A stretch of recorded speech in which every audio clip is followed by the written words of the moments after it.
It is possibly the most debated and controversial subject of the Second World War. Could Adolf Hitler have escaped Berlin at the end of the conflict in Europe?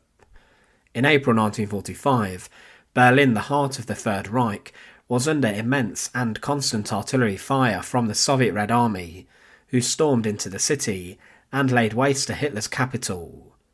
Inside of the Führer bunker, the underground complex of rooms found under the Reich Chancellery, Hitler, along with the Goebbels family, some key military officials, and others who served him, remained, waiting for the outcome that everyone knew was coming. It was on the 30th of April 1945 that Hitler disappeared into his study for the final time, and he would not come out alive, as a gunshot would be heard from behind the door. In the years following his death, there has been a huge amount of doubt cast upon the events inside the capital of Germany, and there has been a lot of speculation as to whether Hitler did escape. There were sightings in Argentina, allegedly of him, and at some point the CIA and FBI did express doubts in the years following the war about the fate of the Führer. In this video, we will not be looking at the different theories, but we will consider how Hitler could have escaped Berlin. It was possible for him to flee the city in April 1945, and some of his closest adjutants and workers did manage to get out of the heart of the Reich, even as the Soviet Red Army encircled and tightened their grip and net on the area around the Führer bunker. We will be looking at the different escape routes that Hitler could have taken and assess whether escape was possible or not. To support our channel, please make sure to subscribe. The official version of events regarding the death of Adolf Hitler is that he, on the 30th of April 1945, shot himself in his study within the Führer bunker, sat next to his wife of roughly 40 hours, Eva Braun, who consumed cyanide. At around 12:30 p.m. on the 30th of April 1945, Eva Hitler, as she was now known, changed her clothes and selected her final outfit, and Hitler summoned Martin Bormann, his private secretary, and explained that he would take his life alongside his wife, and that bodyguard Otto Gunscher had been ordered to cremate the remains after obtaining large amounts of fuel. Bormann allegedly at this point made many attempts to try and persuade Hitler to attempt an escape, specifically to the Obersalzberg region and his mountain retreat the Berghof, but Hitler refused to move. He then 15 minutes later summoned Otto Gunscher and told him that they should bring petrol to the bunker immediately. Hitler ate his final meal at around 1 p.m, prepared by his personal chef Constance Manziali, and he ate specifically spaghetti along with cabbage and a raisin salad. At around 2:45 p.m, the staff members of the Führer bunker, including Hitler's personal secretary, were gathered in the corridor of the underground complex to say goodbye to Hitler and Eva Braun. Also there was Martin Bormann, along with propaganda chief Joseph Goebbels and his wife Magda. Traudl Junge, one of Hitler's secretaries, claimed that when she looked into the Führer's eyes for the last time, that she thought Hitler was looking straight through her with his glassy stare. At 3 p.m, Otto Gunscher took up a guard position outside Hitler's office, and it was then when Hitler and Eva died. There was also Goebbels, Bormann and other staff around when the gunshot was heard, and one of the Goebbels' children then shouted "Bullseye." It was then claimed by Otto Gunscher, who had been guarding the office door, that Bormann went in first, then I followed the valet Linger. Hitler was sitting in a chair, Eva was lying on the couch.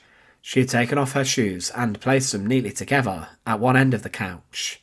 Hitler's face was covered in blood. There were two guns.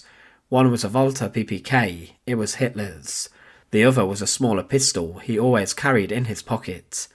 Eva wore a blue dress with white collar and cuffs. Her eyes were wide open. There was a stench of cyanide. The smell was so strong that I thought my clothes would smell for days, but this may have been my imagination. After this, 3 SS guards and Hitler's valet Heinz Linger carried Hitler's body into the Reich Chancellery garden, and Martin Bormann carried the body of Eva. Both of the remains had been covered in a blanket or a rug, and the corpses were placed in a shallow bomb crater inside of the garden.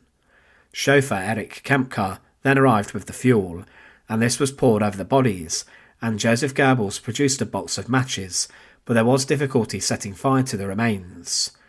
Some paper was then lit and then thrown onto the bodies, and the inferno engulfed the remains of Hitler and Eva Braun. Those gathered around offered a final Hitler salute as the bodies burned. Erich Kempka later claimed, "Even after the bodies were burned, we were imprisoned by the very presence of Hitler again. We could not get away from the smell of the burning body. It smelled like burning bacon." The blood-stained rugs would later be thrown onto the fire too, and then at 6:30 p.m. that evening, 2 Waffen-SS officers, Evoll Linloff and Heinz Reiser, covered up partially the bomb crater containing the remains of Hitler and Eva with dirt. The SS men did use more petrol more than once to reignite the fire as it was dying out. This is, as mentioned, the official version of events based upon eyewitness testimony of those who were there and who saw the final moments of Hitler and Eva Braun, and then subsequently dealt with the aftermath and burning of the bodies. But with this being generally accepted, why do so many ideas about Hitler exist? The truth is because the huge amount of indiscrepancies regarding Hitler's remains, and in reality it's now accepted that the remains of Hitler have never been found. But does this really give the world legitimate reason to doubt the death of Hitler? We'll now analyse how Hitler could have possibly escaped from the Führer bunker and Berlin. The area of the Reich Chancellery and the governmental district of Berlin was where the Führer bunker was situated. By late April 1945, there was nothing that the German defenders could do, as they were under a huge amount of artillery fire and pressure from the Soviet Red Army. By the 25th of April, the Soviets had bolstered their attempt to take the city, and on the morning of Hitler's death, the fighting for the Reichstag began. The fighting was intense and ruthless, and every street became a battleground, with any German trying to defend the Reich. Because of the sheer amount of soldiers committed to the fighting, it would have made it tricky for Hitler to make a breakout from the bunker. The Soviets would not capture the area of the Reich Chancellery until the early morning of the 2nd of May 1945, but the areas around would have been under intense shelling. But there were breakouts which were successful from the bunker in the day after Hitler's death. There were many breakout groups gathered of those who remained inside the Führer bunker following Hitler's death, and the first group was led by Wilhelm Mohnke. These tried to get through the Soviet lines but were captured the following day. The third group, who broke out from the Reich Chancellery, left at around 1 a.m. on the 2nd of May 1945, and this contained Martin Bormann, Hitler's private secretary. Bormann did manage to cross the river Spree. Further groups containing secretaries such as Traudl Junge did manage to get out of Berlin and to the Elbe River. These managed to conceal themselves as civilians, but of course the big problem with the breakout attempt for Hitler would have been concealing the Führer. Martin Bormann managed to get so far with his escape attempt because he had spent much of the Third Reich's time in power, in the shadows, and he was not very well known or recognisable compared to figures such as Göring or Himmler.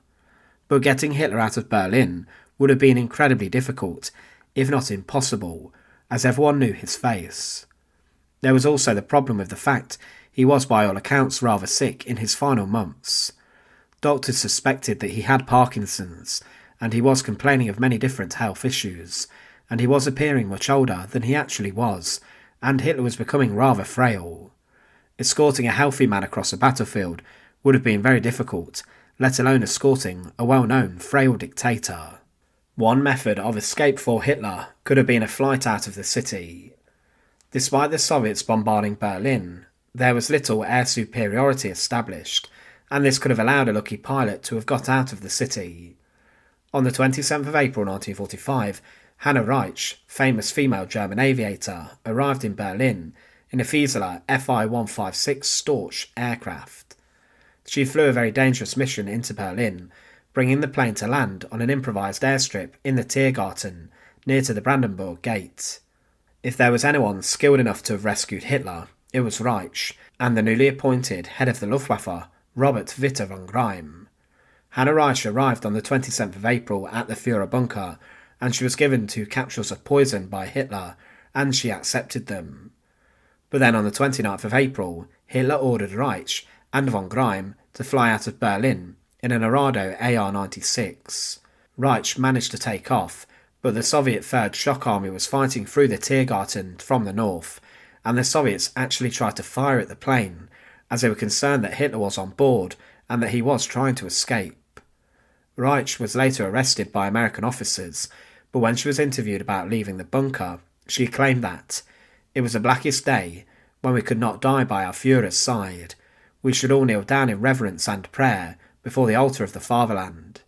She also claimed that Hitler had no reason to live, and the tragedy was that he knew it, perhaps better than anyone else did. What Reich had proven, despite her capture, is that the very day before Hitler died, there was still a possible means of escape using aircraft. It would have been risky, but could have been done, to have stowed high-ranking Nazis in the belly of an aircraft, which was then taken off from the Tiergarten, even in the final days of the Battle of Berlin. This would have been different if the Soviets had a stronger air force and had established air superiority over the city.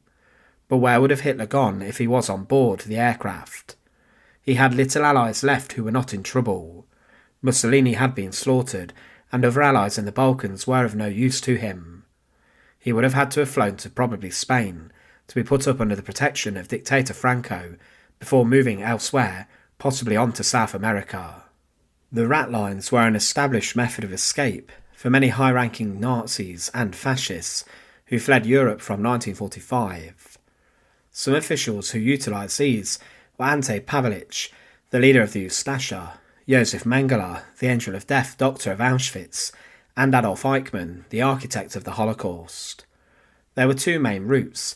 The first went from Germany to Spain, and then on to Argentina, and the second went from Germany specifically to Rome, and then on to Genoa, to then South America. These ratlines, as they were known, were supported by some elements of the Vatican, and false papers were provided and utilised, along with false identities given to some of the most infamous war criminals. Josef Mengele, for example, managed to escape capture for the rest of his life, but smuggling Hitler down these lines would have been virtually impossible, as he would have been far too recognisable. There are various theories that state he did do this, escaping to Argentina. But if he had have done this, then who was the person inside the Führer bunker in the final weeks of the war in Europe? There is no evidence to suggest that Hitler used a body double, or a look-alike, as a decoy during his life, but the Soviets were on the lookout for Hitler, and they did suspect that he would use a body double. There have been images captured of figures that do look like Hitler, including one who was dead with a gunshot wound on the right of the forehead. On the 2nd of May 1945, the day after Berlin fell, a Soviet newspaper declared that the German report of Hitler's death was a Nazi trick. A week later, the New York Times claimed that the Soviets had a body that belonged to Hitler, but this was disputed. On the 6th of June 1945, Western journalists claimed that the Soviets had a total of 4 bodies that all resembled Hitler, found in the region of the Führer bunker, and they claimed these were burned by the Red Army's flamethrowers, with one of these bodies being considered most likely Hitler's, and it was claimed that this person had died by poison. Stalin himself was very sceptical, and he was told by Marshal Zhukov, "We have found no corpse that could be his," and Stalin went his whole life believing Hitler had escaped. One report from the British Daily Herald claimed that the first Soviet soldier who entered the Reich Chancellery Garden saw the body of a double, and not even a good double. One problem with the use of a body double would have been that all of those inside the bunker in the final weeks, including men like Martin Bormann, who had known Hitler very closely for decades, would have had to have been in on the plot, or they would have at least had to have been fooled by it. It was claimed in a book that on the 28th of April 1945, that Martin Bormann installed an impostor and an actress in the place of Hitler and Eva Braun to stage their deaths, possibly with the help of Gestapo chief Heinrich Müller. But this does seem to be a rather far-fetched theory, based on the fact that we know that Hitler was still dishing out military commands from inside the bunker shortly before his death. So there are a few methods which Hitler could have used to escape Berlin, but as the month of April 1945 continued and rolled on towards a conclusion, the chances of success became much more reduced. If Hitler had managed to escape the capital, he would have needed to have escaped relatively early in April 1945, but with his failing health and intense devotion in his mind that the Germans would turn the tide of the war around, even in the final knockings, he would have wanted to stay in Berlin until the very end, like the official accounts state. One building that may hold more secrets, though, is the Reich Chancellery. Like many major governmental buildings, such as Whitehall in London, it was foreseeable that the building would have had underground tunnels and passages, and this is something that the Nazis built in different places, just in case of attack. It's likely that Hitler would have ordered Albert Speer to create secret passages in this building to be used in the event of an escape. This video aimed to look at how Hitler could have escaped, not whether he did or not. There are still many people today who believe that something was amiss in the bunker on the 30th of April 1945. Thanks for watching. To support our channel, please make sure to subscribe, and once again, thank you so much for watching.